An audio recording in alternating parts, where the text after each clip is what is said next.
Perezida Donald Trump yageze i Beijing mu Bushinwa mu ruzinduko rufatwa nk'urwa mbere rw'umukuru w'igihugu cya Amerika mu Bushinwa mu myaka hafi 10 ishize, aho agiye kugirana ibiganiro bikomeye na Perezida Xi Jinping. Mu biganiro by'ingenzi biteganyijwe gutangira ku munsi w'ejo kuwa kane, aho Trump azicana na Perezida w'Ubushinwa. Biteganyijwe kandi ko bazaganira ku bibazo bikomeye birimo umubano w'ubucuruzi utari mwiza hagati y'ibihugu byombi, intambara iri muri Irani ndetse n'intwaro Amerika igurisha Taiwan. Trump yajyanye n'itsinda rinini ry'abacuruzi bakomeye bivugwa ko bashaka kugirana amasezerano y'ubucuruzi hagati y'ibihugu byombi. Umuvugizi w'ingabo za Iran yongeye gushimangira umugambi wa Tehran wo gukomeza kugenzura ndetse no kungukira mu muhora wa Hormuz. Uyu muvugizi yavuze ko ibyo bizazana amafaranga menshi kandi bikongera Iran imbaraga mu rwego mpuzamahanga. Gufunga uwo muhora ni imwe mu mbogamizi zikomeye mu biganiro bigamije kugeza ku masezerano yo guhagarika intambara ya Iran yagabweho na Leta Zunze Ubumwe za Amerika ndetse na Israel. Kuba ibiganiro bitaragera ku musozo ufatika birimo gushyira igitutu ku gahenge kariho ubu hagati y'impande zihanganye. Aya makuru mwumvana ya BBC. Ubutegetsi bwa gisirikare muri Sudani bwahakanye itangazo ryahuriweho n'umuryango w'abibumbye hamwe n'ubumwe bwa Afurika risaba ko hakorwa iperereza ryimbitse ku byaha bya jenoside n'ihohoterwa rikomeye ry'uburenganzira bwa muntu bivuga ko byabaye muri icyo gihugu. Ni inkuru tugezwaho na Juventine Muragije Marie. Uretse gusaba ko hajyaho iperereza, ritangazo rinasaba ko haba guhagarika imirwano no kohereza ibikorwa by'ubutabazi kugera muri Sudani nta mbogamizi. Khartoum yahakanye ibivugwa muri raporo, ivuga ko bishingiye gusa ku gusura inkambi z'impunzi no mu biganiro byakozwe hifashishijwe ikoranabuhanga, bityo ko atari iperereza ryakoreweho ibintu bibera. Bananze kandi ubutumwa bwa Afurika kubera bukoranye n'imiryango mpuzamahanga Sudani itemera. Sudani yanze gukorana n'itsinda rya Loni kuva ryashyirwaho hashize imyaka 3. Iryo perereza riteganywa rizareba ihohoterwa bivuga ko ryakozwe n'ingabo za Sudani ndetse n'umutwe witwara gisirikare wa Rapid Support Force muri intambara imaze imyaka 4. Ejo hazaza ha politike ya Minisitiri w'Intebe w'Ubwongereza hongeye kujya mu rujijo nyuma y'uko hagaragaye ko ashobora guhangarwa ku buyobozi bw'ishyaka riri ku butegetsi. Amakuru aturuka hafi ya Minisitiri w'Ubuzima w'icyo gihugu avuga ko icyo gikorwa gishobora kuba vuba nyuma y'uko aba bayobozi bombi bahuye mu nama y'igihe gito kuri uyu wa gatatu. Mu minsi ishize icyizere abaturage bafitiye uyu Minisitiri w'Intebe w'Ubwongereza cyaragabanutse cyane nyuma y'uko ishyaka rya Labour ritsinzwe bikomeye mu matora y'inzego zibanze, ibyatumye abadepite benshi basaba ko yakwegura. Gusa uyu Minisitiri avuga ko atazigera yegura. Ku rundi ruhande abamushyikiye bavuga ko nta cyifuzo gihari cyo gutangiza irushanwa ryo gushaka undi muyobozi. Bernard. Urakoze Anne-Marie. Abakongomani bakoresha barabara rya Bujumbura Uvira Bukavu barababaje nuko hafashwe ingingo gusubira kugara igice cya Uvira Bukavu kuva kwa mbere w'inondwi. Abari batunzwe n'iryo barabara kubera imirimo itandukanye n'udandazo bavuga ko bagiye kubaho mu ngorane kuko iyo mirimo yahagaze. Mu mpera y'indwi heze niho icegera cya Buramatari n'Intara Kivu y'Epfo yasohoye itegeko ryo kugara ibarabara rya Uvira Bukavu avuga ko ari kumvo z'umutekano. Ni inkuru twateguriwe na Patrick Waso. Ku gituro c'imodoka zija muri Kongo ku isoko kwa Siyoni uruja n'uruza ni gwinshi. Hari abariko barafata imodoka zibashikana mu gisagara ca Uvira, ariko abaji Bukavu bobo barifumbereje, ntibazi uko bari bubigenze. Ababunguruza abantu n'ibintu baciye Bujumbura Uvira Bukavu ngo ibintu bigiye kunyuka. Kwa kweli mu by'ukuri iyo ngingo igiye kutubangamira, nubwo twari dusanzwe duhura n'izindi nzitizi mu muhanda, ariko uwo muhanda watumaga natwe tubona agasukari. Nimba kugara ibarabara bizofasha mu kugarukana amahoro mu biganiro barimwo, nta kibazo. Baduha amahoro, bashireho n'igisirikare gicungera aho hantu hama induru zihere. Uyu mudandaza wewe ngo ingorane zigiye kumubana umurengera. Turi mu Burundi mugabo ibikorwa byacu byose, ma business yose ava hino i Bujumbura ashika ari wacu Bukavu. Mugabo ubu barabara nirengana. Ubu tufite ingorane nyinshi kweli. Mu gihe icegera cya Buramatari w'Intara Kivu y'Amajepfo yasavye kandi abandi bategetsi nkawe barangurira imirimo yabo ibuvira ariko bagataha ibujumbura, yabahaye imisi 10 yo gusubira ibuvira kurarayo. Iyo ngingo sindayishigikiye kubera umuntu yabivuze aba hino ibujumbura atangure yenyene agume ari ya ubuvira nazi hino kandi abe akarorero kubanza. Mu gusigura iyo ngingo icegera cy'umukuru w'intara ya Kivu y'Amajepfo Jean-Jacques Elakano yavuze ko iryo barabara ryakoreshwa n'abansi babo baza gusoma urusaku mu bice bigenzurwa na leta. Urakoze Patrick Kwaso. Mushikiranganje w'ikiga ca leta avuga ko igabanuka ry'amafaranga yagenewe igisata c'uburimyi mu myaka itatu iri imbere itazogabanya umwimbu kuko ibikorwa by'umubiri by'uburimyi bitazohagarara. Izi ni impungenge zari jashikirizwe n'abashinga amateka bavuga ko igihugu gishobora kuzohona n'ingorane y'igabanuka ry'umwimbu bitewe nuko amafaranga yagenewe uburimyi agabanutse. Ariko rero igihe yashikiriza abashinga amateka integuro y'amafaranga yo mu myaka itatu iri imbere, umushikiranganje Yusuf Murangwa yavuze ko hari imigambi minini ibikorwa byo kuvomera imirima yamaze gushirwamo amafaranga menshi ku buryo mu myaka iri imbere hazokoreshwa amafaranga make. Ni inkuru yateguwe na Jean-Claude Mwambutsa. Ubwo hamurikwaga umushinga w'ingengo y'imari izakoreshwa uyu mwaka, abadepite bagaragaje impungenge kwigabanuka ry'ingengo yagenewe ubuhinzi kandi bufatiye runini ubuzima bw'igihugu. Ibi kandi ngo ni nako biteganijwe gukomeza mu myaka itatu iri imbere. Uyu ni umudepite wabazaga impamvu zirigabanuka.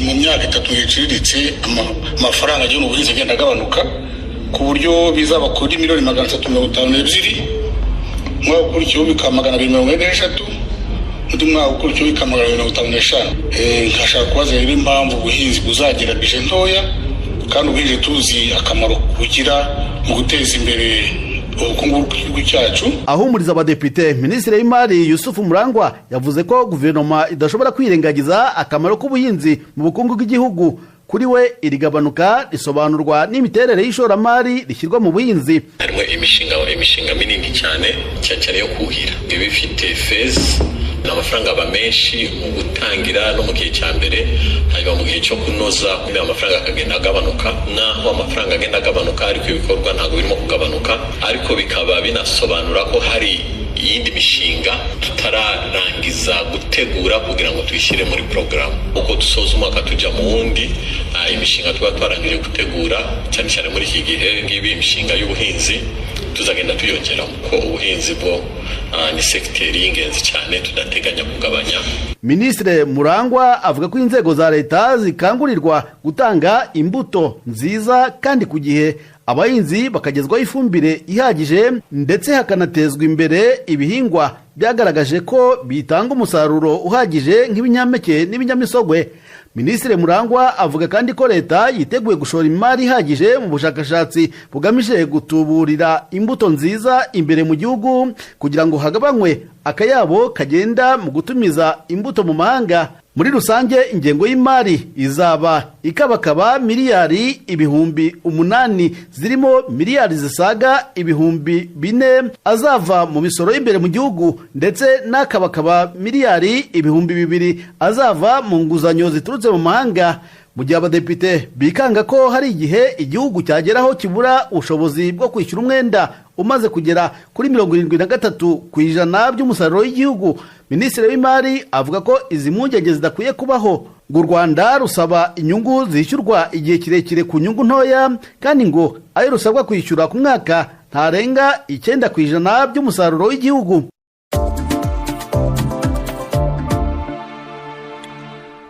Mwavyumvise makuru mukanya ko President Donald Trump leta zumwe za Amerika umunsi yatanga urugendo rw'imisi 3 mu Bushinwa. Mu gihugu rugendo rubaye hari ibibazo bikomeye nk'intambara ya Iran n'ingaruka zayo kwisi, uwari wese aribaza ico abategetsi b'ibihugu bibiri vya mbere kuruta rutura kwisi bagiye kuvugana. Hano muri studio turi kubona mugenza wacu Prime Ndikumagenge. Prime, intambara ya Iran ngira iri mu vya mbere Trump na mugenzi we Xi Jinping azovugana.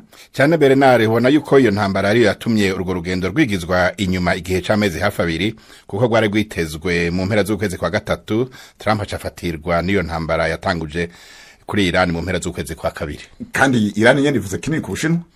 Ego Ubushinwa nico gihugu ca mbere cahora kigura ibitoro vya Iran kandi kikabigura ku giciro ciza kubera ibihano vya Amerika kuri Iran. Uretse rero ko Iran yugaye umuhora wa Hormuz wacamwo 20% vy'ibitoro bishoka ku isi.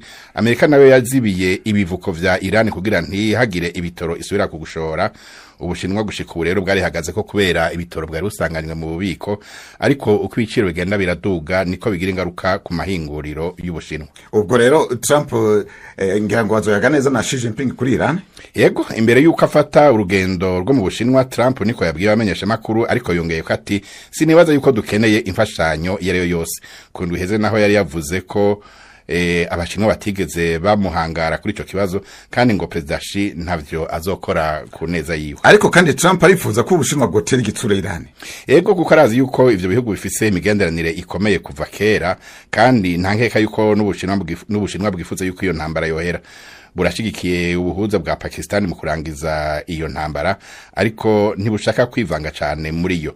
Ubu rero no kurabira hafi niba hari ziri ntambwe Ubushinwa buzofata muri ivyo biganiro na President Trump. Ego, hamande y'ivyo rudarazwa nago ni kindi kibazo ngira gikomeye hagati y'ivyo bihugu bibiri vya mbere bituza kwisi. Ego, bibonekera ku batwara amakompanya akomeye cyane yo muri Amerika bagiye baherekeje Trump muri urwo rugendo. Hari nka Elon Musk wa Tesla, abakuru wa Apple, Nvidia na Boeing. Ariko na cyane hari kibazo cyuko urugero rw'ibicuruzwa hagati y'ivyo bihugu bibiri rwagabanutse kubera amakori igihugu kimwe cyagiye kirashira kubiva mu kindi. Trump rero na cyane arabishinga nuko Amerika arigura byinshi mu Bushinwa gusumvya ivyo Ubushinwa bugurira muri Amerika, kuko Amerika yo irenza ko miliyaridi $200 z'amadolari. Ego, prime hariho n'ikindi kibazo cizinga rya Taiwan, ubwo navyo ngira ngo ntizohara mu biganiro hagati ya Amerika n'Ubushinwa. Nirishobora guhara kuko Ubushinwa bufata ko Taiwan ari intara yabwo mu gihe Taiwan yo ishaka kwigenga. Ubushinwa rero bwitezwe kugerageza kwemererwa na Amerika kureka gushigikira Taiwan, na cyane mu kureka kuyigurisha ko ibigwanisho, ariko ibiro vy'umukuru wa Amerika byaramaze kuvuga yuko politike ya Amerika kuri Taiwan itagiye guhinduka. Prime urakoze cyane kuri no mwihwezo udukore kuri no rugendo rwa Donald Trump mu Bushinwa. Sentare isumvya ububasha izindi zose muri Afrika y'Epfo yafashe ingingo ko abanyamahanga badashobora kongera gusaba ubuhungiro igihe cyose baba barigeze kubwima. Ni icemezo leta yashimye nk'intambwe yo kubuza ikoreshwa nabi ryo n'umugambi, ariko canateje impari ku burenganzira bw'impunzi. Jean Claude Mwambutsa arakomeza n'inkuru. Mu mwanzuro warwo urukiko rurinda iremezo ry'itegeko nshinga ari narwo rurusha ububasha izindi nkiko rwavuze ko abanyamahanga badashobora kwemererwa kongera gusaba ubuhungiro mu gihe bigeze gusaba ntibemererwe. Uru rukiko ruvuga ko kongera kwemerera aba bantu byatuma habaho ubusabe butagira iherezo kandi nta tegeko rihamye rihari ribiteganya. Uru rukiko ruvuga ko mu gihe aba banyamahanga bakwemererwa byabuza ko habaho ukwirukana abantu mu gihugu kandi bikanatera akajagari mu butegetsi. Leon Sheba, ministre w'ubutegetsi bw'igihugu, yavuze ko iki cyemezo ari insinzi ikomeye ku ikoreshwa nabi ry'uburyo bwo gutanga ubuhungiro mu gihugu. Ni icyemezo gishyize iherezo ku rubanza rwari rwatangijwe n'abarundi babiri bongeye gusaba ubuhungiro mu mwaka wa 2018 nyuma y'uko ubusabe bwabo bwa mbere bwari bwateshejwe agaciro mu mwaka wa 2014. Aba barundi basabaga urukiko gutegeka ko ubusabe bwabo bushya bwemerwa, bavuga ko igihugu cyabo cyakomeje kurangwamo ibikorwa by'urugomo rushingiye kuri politiki kuva habayeho amatora mukuru w'igihugu yo mu mwaka wa 2015. Aba barundi bari batsinze urubanza mu rukiko rw'ikirenga, ariko muri iki cyemezo cyafashwe ku bwiganze bw'abacamanza urukiko rurinda iremezo ry'itegeko nshinga rwaburijemo uyu mwanzuro, dore ko ari narwo rukiko rusumbye izindi ububasha. Ishami ry'umuryango w'abibumbye ryita ku mpunzi rivuga ko umwaka ushize Afrika y'Epfo yabaruraga impunzi zisaga 160,000 zikomoka hanini mu bihugu by'u Burundi, u Rwanda, Repubulika ya Demokarasi ya Kongo, Somalia, Sudani y'Epfo na Zimbabwe. Afrika y'Epfo ibarura bimukira bakabakaba 2.5 miliyoni, ariko ngo uyu mubare ukaba ushobora kuba urenga kuko hari abandi bahaba bitazwi n'amategeko. Benshi berekeza muri iki gihugu bagiye gushakisha imirimo, dore ko iki kiri mu byateye imbere ku mugabane wa Afrika. President Emmanuel Macron France atangaje ko ibiganiro birimo kubahana hagati ya President Tshisekedi wa Congo na Paul Kagame w'u Rwanda ariyo nzira yo gutora umuti imishamirano iri hagati y'aba bagabo babiri. Ni mu kiganiro yahaye ibinyamakuru byo mu France imbere yuko ava mu nama Africa Forward yari kibera hano i Nairobi muri Kenya, aho yabajijwe nimba u France nabwo buzofatira ibihano u Rwanda nkuko Amerika iherutse kwikora. nibaza ko uyu munsi buri wese agiye gufatira u Rwanda ibihano kuko abanyamerika babikoze, hari amahirwe make ko byatuma u Rwanda rukora politiki yo kumvikana. Njyewe nizera ahubwo ko byava mu biganiro hagati y'abategetsi bombi bibanze, ikiganiro kikabamo kandi Uganda, Burundi n'ibihugu byo mu karere, kandi bikerekana neza ukuri ku mitwe yitwaje intwari ihari n'ukuri ku gusahura ubukungu mu burasirazuba bwa Kongo. Ariko mbibona nk'uhagararira Ubufaransa, ariko uko mbibona nk'uhagararira Ubufaransa nuko igikenewe cyane ari ikiganiro mu cyubahiro hagati ya Perezida Kagame na Perezida Tshisekedi n'ubuhuza bwose ku meza. Nizo ntego n'Ubufaransa bwifuza. Mu nkuru yindi janye na President Macron w'Ubufaransa araheze umwaka abonetse amashusho yakwiragiye cyane ku mbuga hwaniro yerekana umugore wiwe Brigitte Macron asa n'ukubita ikofe umugabo wiwe igihe bari kwaruruka indege i Hanoi muri Vietnam. Amashusho yongeye guteza imari nyuma y'uko umunyeshamakuru Florian Tardif asohoye igitabo kivuga ku migenderanire yabo babiri. N'ayahe makuru mashasha ari karavugwa kandi uruhande rwa President Macron ruvuga kwiki ni inkuru ya Latifa Mutesi. Ubu umunyamakuru Florian Tardif w'ikinyamakuru Paris Match yatangaje mu gitabo yasohoye uyu munsi cyitwa Un couple presque parfait ko Brigitte yararakajwe n'umugabo we. Uyu munyamakuru avuga ko Perezida Macron imyaka 48 yaramaze amezi menshi afitanye umubano udasanzwe n'umukinnyi wa film ukomoka muri Iran witwa Farhan. Ku gitangazamakuru RTL uyu munyamakuru yagize ati nibyo nabwiwe kandi nabisubiremo n'abari hafi yabo ko ubutumwa bahanahanye bwageze kure ku masoko ye y'amakuru nko kumubwira ati mbona uri mwiza cyane. Uyu munyamakuru avuga ko Brigitte w'imyaka 73 yaba yarabonye ubutumwa Macron yandikiranye n'uwo mukinnyi wa filme, bikaba ariyo ntandaro y'umujinya wa Brigitte no gukubita umugabo we arimo gusohoka mu ndege. Uyu munsi uruhande rwa Perezida Macron rwahakaniye ikinyamakuru Le Parisien ko ibyabaye harabo bihuriye n'uriya mukinnyi wa filme kandi ko Brigitte atajya agenzura telefone y'umugabo we. Farahani na cyaravuga kuri ibi birimo kuvugwa n'ibinyamakuru byo mu Bufaransa. Noneho tuje mu Burundi ho muri komine Mabayi mu ntara ya Cibitoke mu burasirazuba bushyira amajyaruguru y'igihugu havugwa cyane ikibazo cyo guharika abagore n'isenyuka ry'ingo. Abagabo baravuga ko babikora kubera umugore umwe hasuzugura uwo bashakanye, mu gihe abagore babihakana bavuga ko abagabo babiterwa n'irari ry'umubiri. Mu butegetsi Mabayi bo baravuga ko ubu batangiye ibikorwa byo gukangurira no gusobanurira abaturage ingaruka mbi zo guharika. Eloge Wilikaneza ni utugezaho iyo nkuru. Trite Nimpaye aturuka ku mutumba wa Mukoma muri komine Mabayi yaganiriye n'ijwi rya Amerika agiye kwitwara ku biro vya komine mu ntara ya Cibitoke mu buraruko bushuburengero bw'u Burundi. Mu guharikwa yemeza ko umuryango w'umugabo wiwe abigizemo uruhara. Byarashitse nshima ku muhungu tutahujije ubwoko. Nyene turashima biba ngombwa ko dutwarana. Hamara amaze kuntwara ingorane ziragenda zihaba, bashikiye bakaza bashaka kumvogera, bashwana baca bashaka kunshiramwo, birashikaho rero jewe ndavuga ati Mana je ibintu ntago no byishoboza, reka negera abadutwaye nko mu muryango rero amaze gushikayo umuryango yarawusuzuguye, tumaze gushika mu manza akazashaka ngantukembera agashaka ngo abe yonangirira nabi mu bantu hagati. Niho byagezeho ngiye kugwaza mwene wacu numva ngo yazanye wundi mugore, amaze kuzana uwo mugore nanjye ndaza ngaha kwitwara, ubu naje ngo bantunganyirize batwumvirize. Uwo mukenyezi w'umwana umwe yabazwa no kubona kenshi y'abagabo bamaze kuronka mikoro baca bahitamwo kurongora abagore bakiri bato bataye aho bafashanije kuyarondera, agasaba ko haba amashira hamwe afasha abakenyezi gutunganirizwa. Umukenyezi yoba yabonye ku mugabo wiwe areka araja mu bintu runaka, bokamwereka nk'ahantu ashobora kuba yokwitura bakamutunganyiriza. Sinumva n'ukuntu nobivuga kiretse nk'ahajya nyene twaba dufise nk'amashira hamwe yoba areka aravuga ati we wubonye kanaka gukoreye ikosa ngwino twiture tugufashe. Nk'ubu twebwe nta nubwo turamenya ngo umukuru w'abakenyezi n'uyu canke n'urya. Nadine Mukeshimana aramaze kubona abahukana mu kibano kandi nawe vyamubayeko, mbere no kuvurwa ku buntu bikorerwa abakenyezi bibungenze n'abibaruka nta burenganzira bifitiye bitewe n'uko umunega we yamwihakanye. Umaze gutwara inda abahungu baho baca baguta baca bigira ntibaba bakigukurikiranye. Hanje mfise ubugwayi mu nda kuko inda yarakoroganye, maze gukorogana ngeze kwa muganga baranka kunyakira uburyo kubwo muhungu atabonetse, baramutumye karanka kuza kwa muganga. Rero ubu ngubu banyirukanye kandi banyirukanye mfise n'agatetere mu ntoki, baje bambwira ati umugabo atabonetse ntabwo bashobora kumvura kandi sishobora kuja muri dogitere uwo mugabo atabonetse. Mukeshimana asanga abagabo batabagore bakwiye guhanwa nk'inkozi z'ikibi kuko kubwiwe ataho bitandukanye n'ihohoterwa.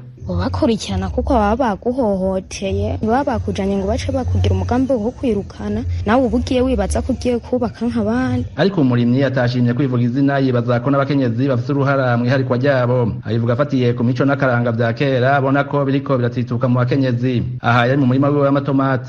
Haraho usanga biva ku muntu w'umugore wawe mbo wataha ntagufate nk'umushinga ntahashitse mu rugo wamubwira ati mpamazi ndarushe ntakubaze niyo waciye agaca agusuzuma nawe nuyisukire nuyihereza amazi nta maboko ufise. Umugabo wundi nawe nyene atashimye ku mwidondoro w'umenyekana wavuga ko amakosa ari ku mpande zose. Kuba abagore bitwara nabi ntibamenye ko umugabo ari umutwe w'urugo kubw'ibyo batamweretse icubahiro afise canke bamubwizanye urupfasoni kugira bamuyegereze mu ngeso gutyo birashobora kumutera kandi gatima akaja kurondera abandi. Birashika akaba ikintu no kitakurengwa y'umuntu Imana yahezagiye akaronka uburyo hakubukoresha neza ugasanga agiye kubusesagura mu kuraba inkumi nziza canke abagore beza bisize gutyo agaca azana uwundi mugore agira kabiri canke agira gatatu. Jean Fridolin yahirondereye atwara igisata ca Etat Civil yakijejwe bijanye n'ingo n'imiryango muri commune Mabayi avuga ko bigorana gutatura amatati y'abaharikana bitewe n'uko abagabo benshi batandikisha ubakanye. Akenshi nk'imanza zikunda gushika ushobora gusanga n'uwo mugore wa mbere babanye bidace mu mategeko bavyaranye nk'abana batanu nk'akarorero mugabo kubera ko hariho kutumvikana mu rugo ugasanga uyo mugabo yipfuje kuzana uwundi mugore agaca ashaka kuza kuwandikwa muri Etat Civil. Avuga ko amasekeza akorwa yo guhanura abagabo no gusigura ingaruka mbi zo guharika mugabo bigoye kurandurana n'imizi yo ngeso.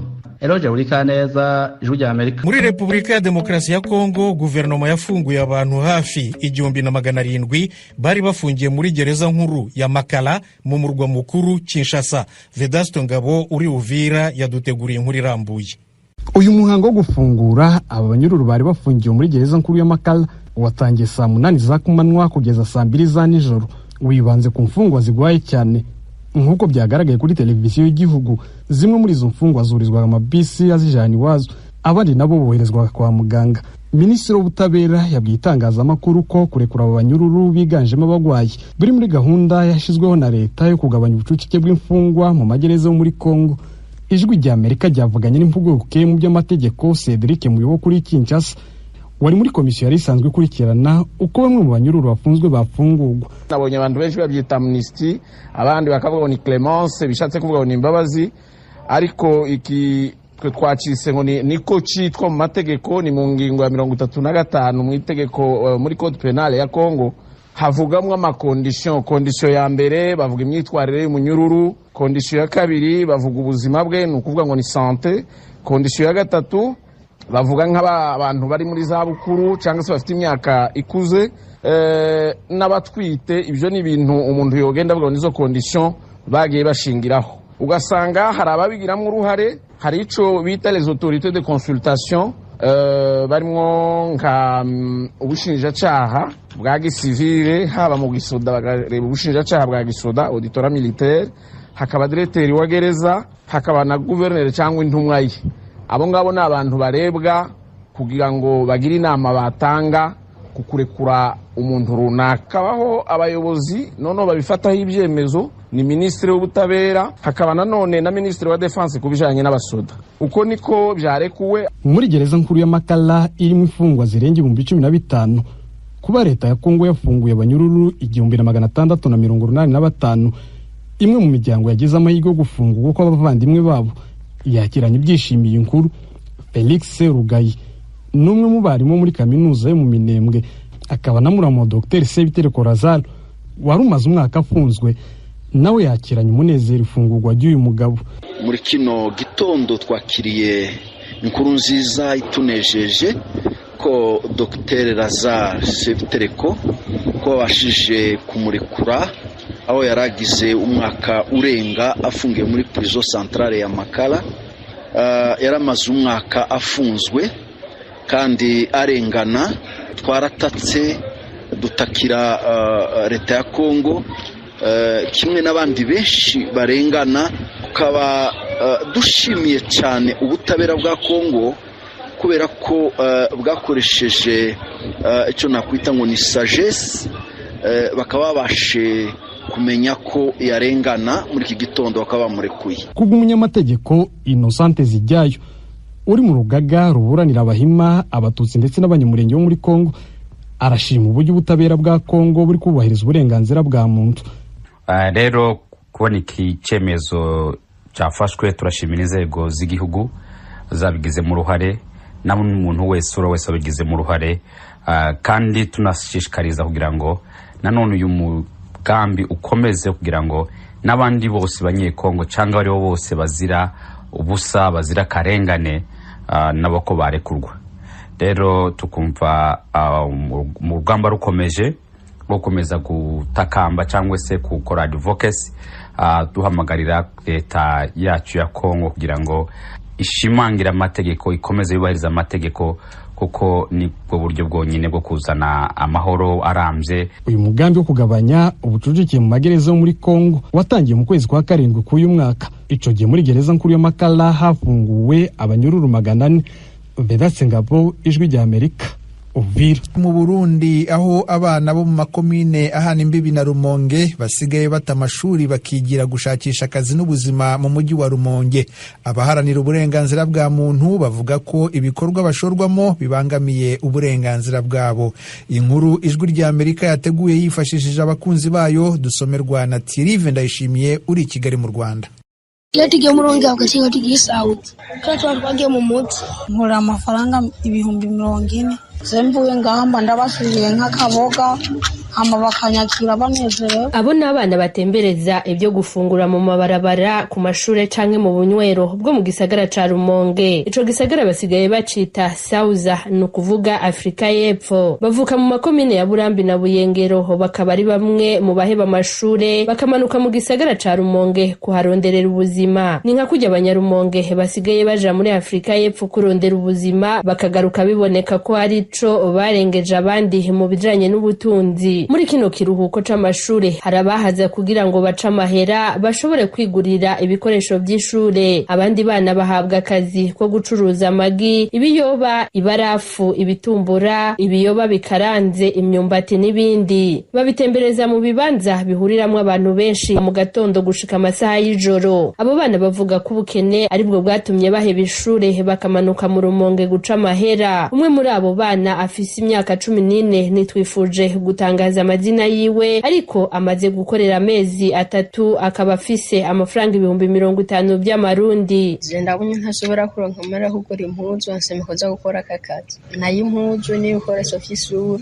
Abandi nabo barananirwa mu ishure bigatuma baheba bagaca baja guca amahera mu Rumonge, nkuko byashikiye Rukundo Thierry yahebye ishure ageze mu mwaka wa 4 w'amashure shingiro. Yasibiye 3 mu ishure rimwe acaraheba kwiga. Uwundi mugwi w'abana ugizwe n'abakwegwa n'igisagara bagaca baheba ishure. Mu kazi kabo ka misi yose abo bana baragira ingorane, hari igihe batarihwa nkuko byashikiye Rukundo Thierry. Ingorane ngira mpura ndisenga ngasanga baranyifite, iyo byasanze nk'ihenda databuze nkate mu musahara. Ntisinzira Leonard avuka mu muryango w'abana 13 Buyengero, nawe nyene hari aho yihenda ariko aradandaza. Mwana ngira niko nyene ngenda ndi kudandaza, hanyuma bakajya ntibandihe canke ukasamba ngo bimeze nabi, bakaca bicaza bijabwa yuko babisubiza ayo mahambo nkomvye. Bamwe muri abo bana barifuza gusubira mu ishure mu gihe boronka ibikoresho, ariko niyo mukiza Alex amaze hafi umwaka adandaza ibiyoba n'amagi mu mabarabara yo mu Rumonge, we yemeza ko bitomworohera. Je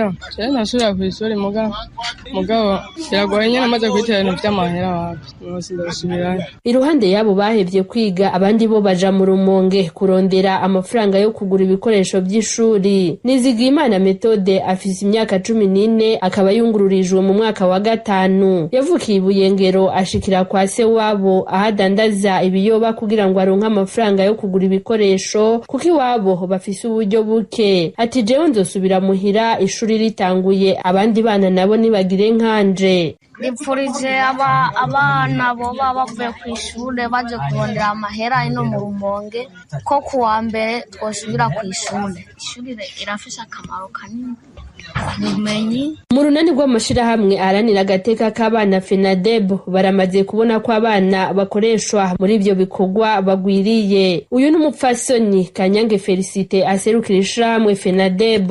Abana bakoresha ibikorwa bibarengeye tugerageje kuraba ibitigiri bivanye n'ibyo mbona mu kibano canke bivanye n'ibyo no kuvuga ugiye kuraba usanga 95% kw'ijana ari abana bari munsi y'imyaka 15 bakoreshwa ibikorwa bibaremereye. Ingabire Filijasi ajejwe agateka k'abana mu ishirahamwe umugenzi w'abana FVS mu Rumonge asigura ko gukoresha abana mu rudandazwa bituma umwana adebukirwa mu vyigwa kuko aba yamenyereye gukorera amafaranga. Amategeko arabibuza kuko bishobora kwica ubuzima bw'umwana. Hari icyo bimwononera mu bijanye no gukura kwiwe haba ku mubiri haba ku mutima eka no mu mutwe. Nico gituma abenshi muri bo iherezo ryabo dukunda kubasanga bapfungiwe mu busho butandukanye kubera ko baheza bakinjira mu vy'ubusuma, uguhomvya umutahe w'abandi canke mbere bakaba ari bo bibwa kuko badashoboye guharura neza ibijanye n'amafaranga. Kugira agateka k'abo bana kubahirizwe nuko bosubizwa ku ishure hanyuma babakoresha bagahimirizwa ko kizira gukoresha umwana atarakwiza imyaka 18. Abatavyumvise nabo bofatwa bagahanwa. Nta biharuro by'abana bikoreshwa mu rudandazwa nk'ubwo bitangwa n'intwaro ariko mu Rumonge biribonekeza ko abo bana baguma biyongera. Musitanteri wa komine Rumonge asigura ko bitumwa nuko imiryango imwe usanga ata buryo bukwiye bwo kubaho baronka ku kwezi bagaca bakoresha abana gutyo kugira ngo ubwo buryo bwisununure bashobore kubaho. Augustin Minani arongoye komine agira ati turatunganya amanama duhimiriza ko imiryango ifise abana ikoresha yobasubiza iwabo. Hariho rero abavyumva bakabasubiza ku mashuri n'abandi batavyumva. Ico bakora ni ukubandanya bahimiriza kugira ngo abana ntibabandanye bakoreshwa kandi batarakwiza imyaka. Mukomeje kumva radio Ijwi ry'Amerika ivugira i Washington DC. Inshuti zacu ubu tugeze mu mwanya w'ikiganiro Amerikana kibanda ku mateka ya Leta Zunze Ubumwe za Amerika yo mu gihe cyashize no mu gihe tugezemo. Mwagiteguriwe kandi murakigezwaho na Thomas Kamirindi. Perezida wa 33 wa Leta Zunze Ubumwe za Amerika Harry Truman yashinze CIA ku itariki ya 26 y'ukwa karindwi 1947 mu itegeko yashyizeho umukono uwo munsi ryitwa National Security Act ryavugururaga mu mizi inzego z'umutekano zose harimo n'iz'ubutasi. Nk'uko tubisanga ku rubuga rwa CIA, mbere y'intambara ya kabiri y'isi yose, Minisiteri y'Ububanyi n'Amahanga, FBI, ikigo cy'igihugu cy'ubugenzacyaha n'igisirikare nibo bakoraga ubumaneko, ariko nta cyerekezo kigaragara, nta n'ubuhuzabikorwa bari babifitemo. Bityo ibitekerezo n'imishinga byinshi binyuranye byakurikiyeho byagushije ku itegeko National Security Act. Ku birebana na CIA, rivuga ko ari ikigo cya gisivili cyigenga kiri mu rwego rw'ubutegetsi nyubahirizategeko cyangwa nshingwabikorwa. Mu nshingano iri tegeko ryahaye CIA harimo kuba umuhuzabikorwa byose by'ubutasi, gutara amakuru arebana n'umutekano w'igihugu, kuyayungurura no kuyasesengura mbere yo kuyasangiza izindi nzego z'igihugu. Nyuma y'imyaka 2 yakurikiyeho, Perezida Truman yasinye itegeko ngenga ryayo bwite riyiha n'ububasha bwo gutera inkunga rwihishwa mu mahanga ibikorwa by'ubutasi bitagendera ku mahame ya guverinoma ya Leta Zunze Ubumwe za Amerika. Ni muri uru rwego yashyigikiye intambara zidafite aho zihuriye n'iza gisirikare mu bihugu bitandukanye. CIA ivuga ko igenda nayo ihinduka ikurikije uko isi nayo igenda ihinduka muri rusange. Ihora yiteguye gukora ibyo abandi badashobora gukora no kujya aho abandi badashobora kujya no kugera. Iti kuva kuri Truman, CIA igeza kuri Perezida wa Leta Zunze Ubumwe za Amerika n'abanyapolitiki b'igihugu amakuru y'ubutasi izindi nzego zidashobora kujya kuvoma. CIA ni amaso y'igihugu n'amatwi yacyo, ndetse rimwe na rimwe ni n'ukuboko kwacyo kugikorera rwihishwa. CIA ishinzwe gukumira ibyahungabanya umutekano wa Amerika no kubiburizamo bitaraba. Ifite inshingano 3 muri urwo rwego: gutara amakuru mu mahanga no kuyasesengura n'ibikorwa by'ibanga itegetswe na perezida wa repubulika. Ntishinzwe gukora politiki, ishinzwe ahubwo guha amakuru nyayo abashinzwe gukora politiki. CIA ntishinzwe ibikorwa bya gipolisi, ariko ikorana n'izindi nzego zifite izo nshingano za gipolisi, by'umwihariko mu rwego rwo gukumira abashaka kuneka igihugu no mu rwego rwo kurwanya iterabwoba. Nyamara rero bamwe bayibonamo ikindi. Iyi ni radiyo Ijwi ry'Amerika yumvikanira i Washington DC.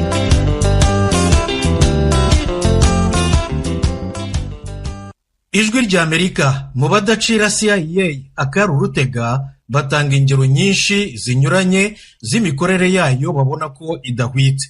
Ni nk'igitero kuri Cuba cyaburiyemo mu kwezi kwa kane 1961, cyari kigamije guhirika ubutegetsi bwa Fidel Castro, kizwi cyane ku izina ry'ikigobe cy'ingurube, Baie de Cochon mu gifaransa, Bay of Pigs mu cyongereza.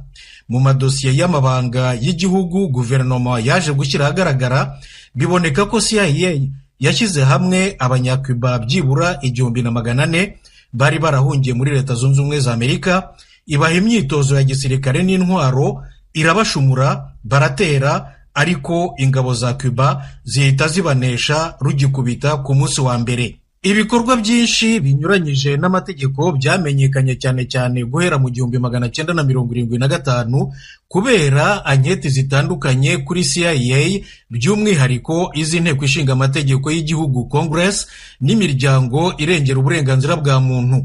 Ibi bikorwa birimo kwica abategetsi bo mu mahanga muri za Amerika y'Epfo, Aziya na Afurika, cyangwa kubahirika ku butegetsi. Urugero ni nka Patrice Lumumba, minisitiri w'intebe wa mbere na mbere wa Repubulika ya Demokarasi ya Kongo, yari ikimara kubona ubwigenge, yishwe mu kwa 9 1960.